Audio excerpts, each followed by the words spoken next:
Good evening, everybody, and welcome to Eagle Eye News at 6. I'm Lucas Hazelrig. And I'm Jillian Byers. Thank you for joining us.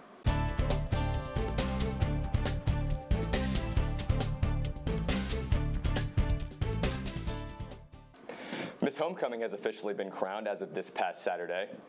After a lengthy campaign and election, Auburn students casted their votes. Congratulations to our 2024 Miss Homecoming, Helen Talmadge. Auburn University's Board of Trustees approved multiple projects for the 2025-2026 school year, including a 3% tuition raise and a new multi-use facility for the north end zone of Jordan-Hare Stadium. The university plans for a 3% raise in tuition to go towards housing costs and dining plans. The Auburn Athletics Department and University Administration aim to enhance overall fan experience with the Jordan-Hare multi-use facility.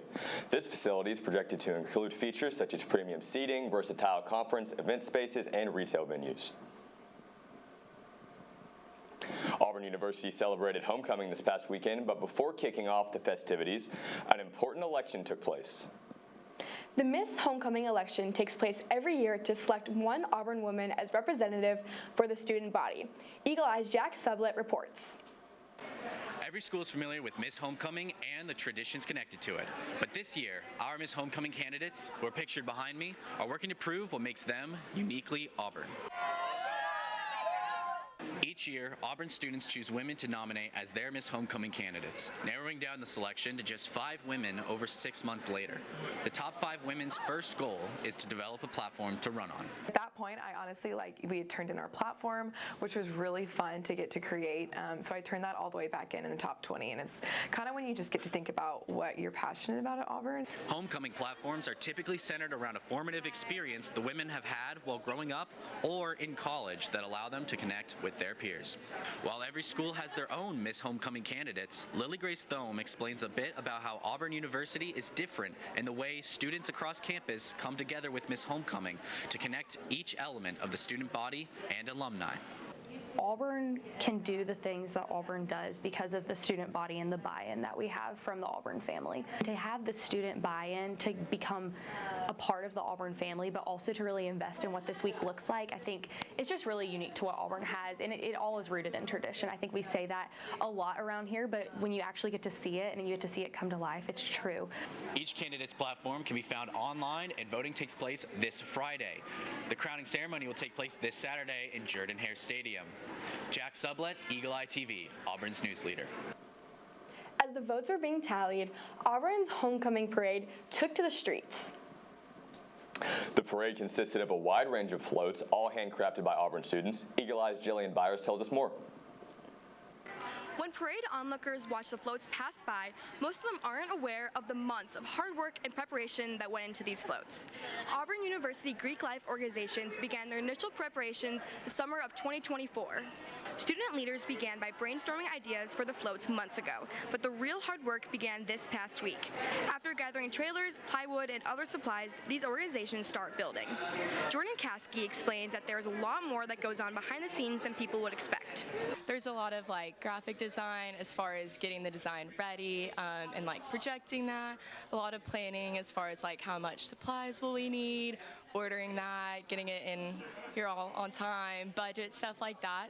Pumping is the main way these floats come to life. Thousands of pieces of tissue paper, streamers, and napkins are individually rolled into balls and stuck with glue onto plywood to create murals. So you take the tissue paper, you wad it up into little balls, and then we're gluing it on right now. Spending hours pumping and building these floats has been a great way to bring the Auburn family closer. The bonds that the Greek life members have created has been their favorite part of this whole process. It's been fun to see all the people kind of come together and see our fraternity and sorority get to know each other and make new friends and spend a lot of time together. It's definitely bonding time for sure. Every organization takes a different route with their float. Some will focus on football and make their floats look like Jordan-Hare Stadium, while others will create a version of Sanford Lawn, highlighting the most important features of campus and its traditions. After months of prep, they're all counting down the minutes until it's time to show off their work. We put in so much work, and just to see it all come together and walk around, I don't know if I was literally crying. I had the biggest smile on my face, and everybody had so much fun. Students will be able to see all their hard work pay off as their floats will be paraded down South College Street. Jillian Byers, Eagle Eye TV, Auburn's news leader. This year marks the 23rd anniversary of the September 11th terrorist attack. And remembering the sacrifices made for our freedom, one man seeks to give back. Eagle Eye reporter Ava Marchese met with Sunel Merchant, a 9/11 survivor, to hear his story. A 9/11 survivor is honoring the Auburn community's first responders in a special way on this day of remembrance. Let's take a look. On September 11th, local restaurant Philly Connection continued its long-standing tradition of offering free meals to first responders and security personnel. This tribute has become a hallmark of community support and remembrance since 2005.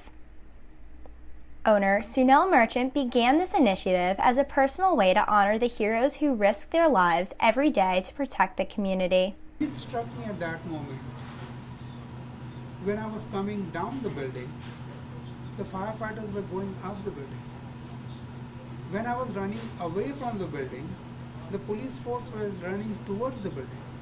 With their main location on South College Street and a mobile food truck on Auburn's campus, Philly Connection serves its signature Philly cheesesteaks and other menu favorites at no cost to local police officers, firefighters, paramedics, and security personnel throughout the day. And at the university, at every home game, we do it from their food truck. That is our way of saying thanks to them. I cannot bake cookies, I don't know how to bake cookies, but I know how to make mean cheesesteaks. So we make those cheesesteaks and we give it to them. So that is our way of saying thank you to them. Merchant uses this day as an opportunity to give thanks and unite the community in recognition of the sacrifices made by first responders. The restaurant's gesture has grown into a meaningful event for Auburn's first responders who have come to look forward to the annual show of appreciation. This year marks 23 years since the attack, but for Sunel Merchant and his wife Sonia, the spirit of unity and gratitude is not just a feeling, it's a call to action. This is Ava Marchese, Eagle Eye TV. As part of the Homecoming Week festivities, Auburn University students attended an interview workshop and panel hosted by Miss Auburn Grace Krim. Eagle Eye's Ava Marchese has more on this event. I'm here outside the Melton Student Center Ballroom where Miss Auburn is set to host an interview panel workshop. Let's take a look. In the midst of the excitement of Auburn's Homecoming Week, students had a unique opportunity to hone their professional skills at an interview workshop hosted by Grace Krim, Miss Auburn. The event featured an impressive lineup of leaders from across the campus, including SGA President Jack Hilton, Miss Alabama Abby Stockard, Medical Clinic Director Dr. Fred Kam, Secretary John Wagner, and Executive Director for Career Development Erica Stallings. There's a great book called The Question Behind the Question. And the premise of the business book is that when people ask you a question, often they're not wanting to know the answer to the question they're asking you something else. Miss Auburn, a prominent figure during homecoming festivities, led the event, welcoming a packed room of students eager to engage with their panel of experts. Each participant brought a wealth of experience and offered guidance on succeeding in interviews, making meaningful connections on campus, and preparing for life after graduation. So finding that deep-rooted community in some organization, and then another organization, could be the same one, but maybe another one where you can really see yourself getting sharpened, maybe career-wise. Miss Alabama emphasized the importance of preparation and authenticity in any interview setting. The event concluded with an open Q&A session during which the students could ask the panelists more specific questions about their experiences and advice for navigating interviews in various fields. Make sure you're providing the phone number that you're going to answer. Make sure your voicemail is set up and it's professional. As homecoming week continues, Auburn students have the opportunity to make connections with influential campus leaders, leaving them to feel inspired and more confident in their ability to succeed in future interviews. This is Ava Marchese, Eagle Eye TV. Forecast for this week. You're watching Eagle Eye News at 6.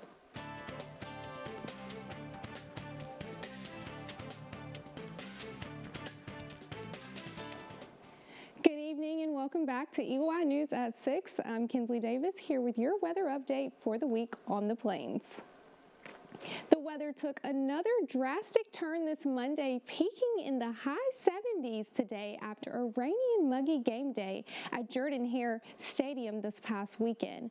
Nonetheless, the Tigers prevailed against the rain and claimed a victory over New Mexico. Looking to the later part of the week, we see some rain clouds, and we are going to get a little glimpse of summer temperatures once again, at least for this week, with highs in the mid-80s. However, we will feel some breezes later in the evening time this week, with lows ranging in the mid-60s. Looking to the weekend, the Tigers will be back at Jordan-Hare against the Arkansas Razorbacks with what we consider a perfect game day here in the South, with temperatures ranging in the high 80s. On to the way of the class this week. Make sure you stay hydrated, dress comfortably, and find the shade when you can. I'm Kensley Davis, and that's your weather update for this week. We'll be right back after this short break.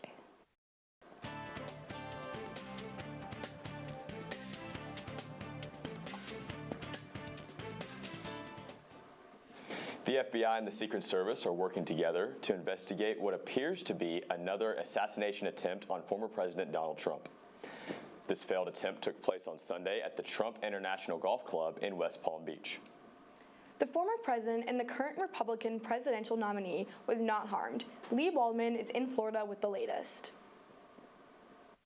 The acting director of the U.S. Secret Service arriving to Trump International Golf Course Monday morning, one day after an apparent assassination attempt on former President Donald Trump. At the end of the day, the system worked.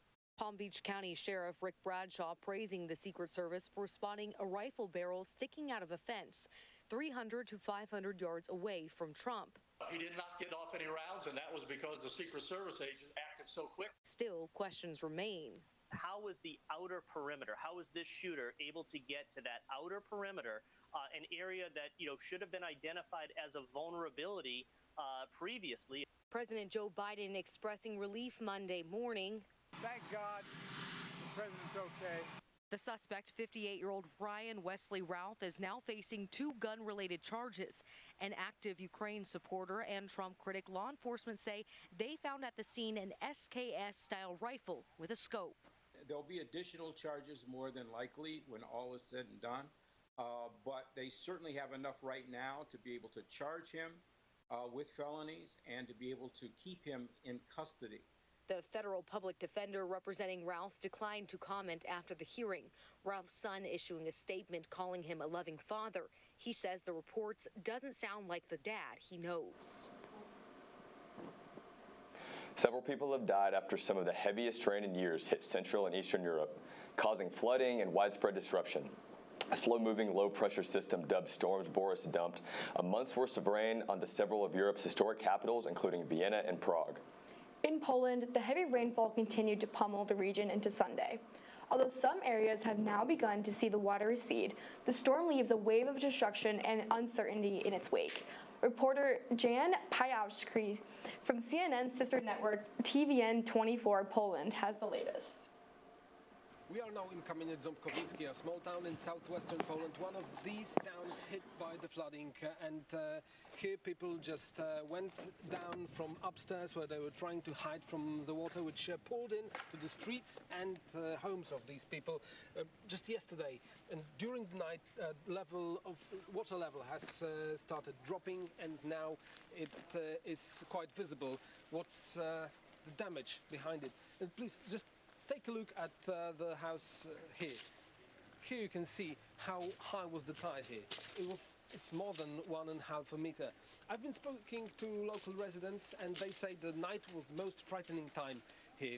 They are also reminiscent of what happened here in 1997, a time called in Poland the flooding of the century.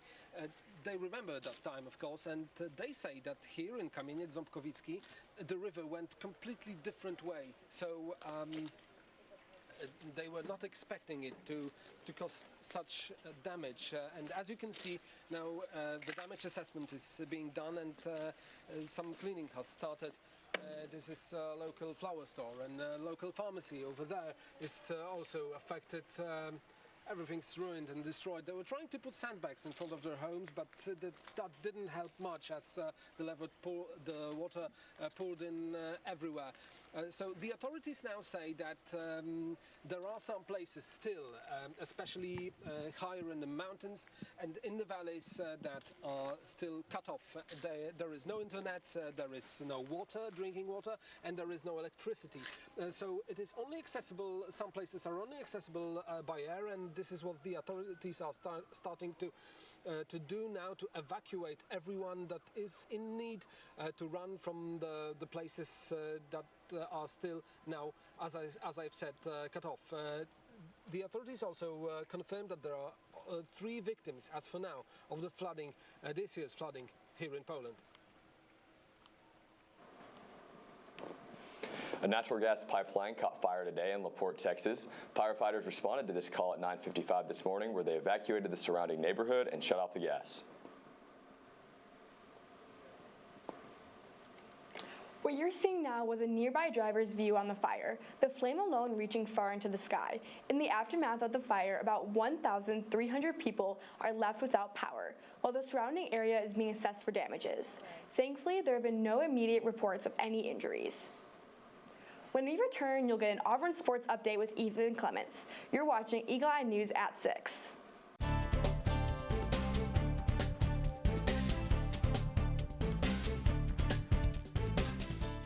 Welcome back to Eagle Eye News at 6. I'm Ethan Clements, back to give you a recap on all of the big stories that occurred in Auburn sports last week, right here on the Plains. Let's get right into it.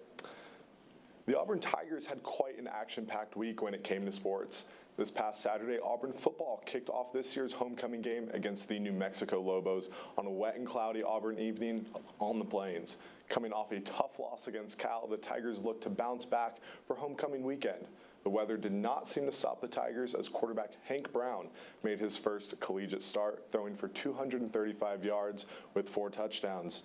The redshirt freshman spread the pass game across the field, throwing to 4 different receivers for each of the 4 passing touchdowns. Penn State transfer Keandre Lambert-Smith bolstered the Tiger offense, totaling 72 yards on 2 receptions. Tigers also did damage in the run game with 268 rushing yards as the offense finished with 503 total yards. Final score from Jordan Hare is Auburn 45 and New Mexico 19. Auburn improves to 2-1 on the season. Auburn women's volleyball faced off against the Minnesota Gophers in the Diet Coke Classic. Freshman setter Kaylee Edson racked up 14 assists with 1 serving ace and 9 digs. Meanwhile, freshman outside hitter Lauren Dreves totaled 9 kills with 11 digs and 2 serving aces. Last but certainly not least, for the Lady Tigers, Alexis DaCosta recorded 5 assists, 2 serving aces, and 8 digs to reach 500 career digs for the junior libero. The final score from Minnesota is Minnesota 3 and Auburn 0. The Lady Tigers dropped to 7-1 before their second match of the Diet Coke Classic. Auburn volleyball also faced off against Long Island University in the Diet Coke Classic. The Tigers swept the LIU Sharks in 3 sets to improve to 8-1 on the season. The Lady Tigers will look to add another win on September 19th against Samford at the Alabama Showdown in Birmingham. At the Auburn Soccer Complex, Auburn women's soccer continues to shut out their opponents as they kicked off against Old Dominion for non-conference play. Number 3, Shelby Sally scored 1 of the 2 Auburn goals, and number 6, Becky Contreras scored the 2nd goal of the evening. Goalkeeper Maddie Prohaska played top-tier defense with the save for Auburn to keep Old Dominion scoreless. Auburn women's soccer won the match with a score of 2-0, improving to 8-0 on the season. Women's soccer will hold their SEC home opener on September 19th versus Vanderbilt at 6:30. That is all I have for you tonight. When we come back, you'll get a look at a recap of the 2024 Emmys. I'm Ethan Clements for Eagle Eye Sports, and you are watching Eagle Eye News at 6. We'll be right back.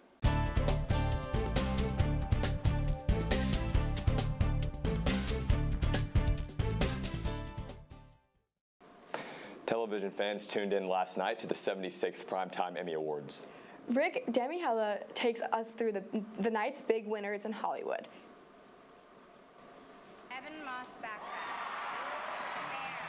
The 76th Emmy Awards saw multiple shows and series taking home multiple awards. Jeremy Allen White The Bear came into the evening with 23 nominations, a record for a comedy series in a single year, finishing the night with 11 wins, including first-time nominee and supporting actress winner Liza Colón-Zayas. And to all the Latinas who are looking at me, keep believing and vote. Vote for your rights. Jodie Foster! Another first-time Emmy winner was Jodie Foster, taking home lead actress in a limited or anthology series for True Detective Night Country. That's just the message, which is love and work equals art. Baby Reindeer! More first-time wins came for Baby Reindeer. The Netflix series picked up 11 nominations and 6 wins in its debut season, including Outstanding Limited or Anthology Series. If Baby Reindeer has proved anything, it's that there's no set formula to this. That you don't need big stars, proven IP, long-running series, catch-all storytelling to have a hit.